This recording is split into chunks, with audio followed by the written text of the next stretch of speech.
Qeveria ka gati strategjinë e re për mbrojtjen e mjedisit, pyjeve dhe zonave të mbrojtura. Kryeministri Edi Rama tha se Shqipëria ndodhet në një fazë të rëndësishme sa i përket integrimit, ku mjedisi është ndër kapitujt më sfidues, ndaj reformimi do të nisë nga bashkimi i Agjencisë Kombëtare të Zonave të Mbrojtura me atë të pyjeve. Duke krijuar një sinergji mes të dyjave për të pasur një agjenci e cila të merret 360 gradë me zonat e mbrojtura me pyjet. Dy agjenci nuk e bëjnë më të lehtë, por e bëjnë më të katruar procesin dhe nuk na ndihmojnë të ecim më shpejt në drejtim të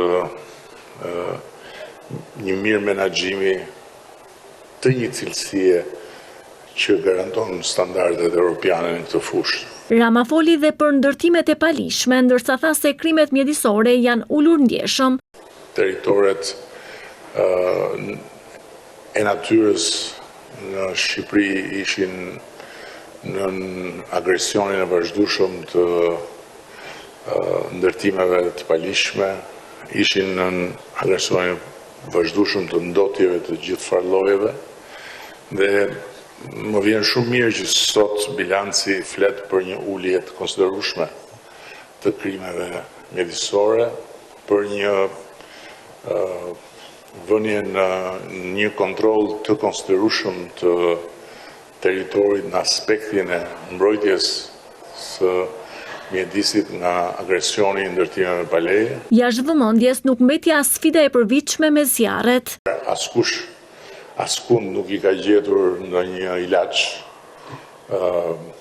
zjarreve që kur vinë bëjnë dëme deri edhe kolosale. Po